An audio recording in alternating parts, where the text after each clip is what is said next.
Hello గురు, welcome back to the Sanchari. Let's explore the world. గురు, ఈ వీడియోలో మనం ఒక హిస్టారికల్ ప్లేస్ని ఎక్స్ప్లోర్ చేద్దాం. మన ఇండియాలో అతి ప్రాచీనమైన హిస్టరీ కలిగిన కర్ణాటక స్టేట్లోని హంపీలో చింతామణి టెంపుల్ గురించి తెలుసుకుందాం గురు.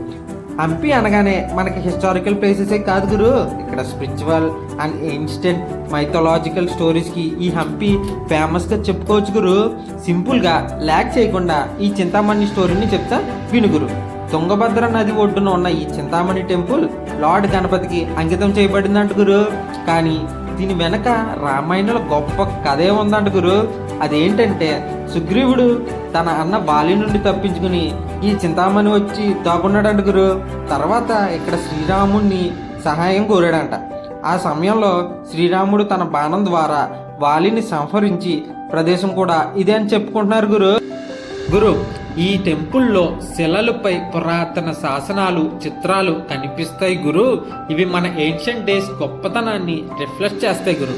టెంపుల్ సరౌండింగ్స్లో ఉన్న నేచర్ చూడాలి గురు. ఆ బ్యూటీ, మెయిన్గా తుంగభద్ర రివర్ పాయింట్ ఈ ప్లేస్కి ఒక పాజిటివ్ వైబ్ని ఇస్తుంది గురు. మీ ఫ్రెండ్స్తో హంపి ట్రిప్ కానీ ప్లాన్ చేస్తే చింతామణి టెంపుల్ దగ్గర ఉన్న ఈ తుంగభద్ర రివర్ పాయింట్ మాత్రం అస్సలు మిస్ అవ్వదు గురు. ఎందుకంటే ఈ తుంగభద్ర రివర్ పాయింట్ మీ చైల్డ్హుడ్ మెమరీస్ని అలా గుర్తు చేస్తాయి గురు. హంపి వెళ్తే చింతామణి టెంపుల్ మస్ట్గా విజిట్ చేయండి గురు.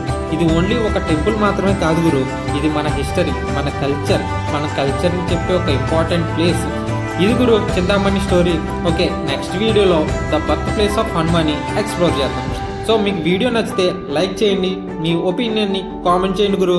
సబ్స్క్రైబ్ చేయడం మాత్రం మర్చిపోకు గురు. నెక్స్ట్ వీడియోతో మళ్ళీ కలుద్దాం. అప్పటి వరకు బై బై నౌ.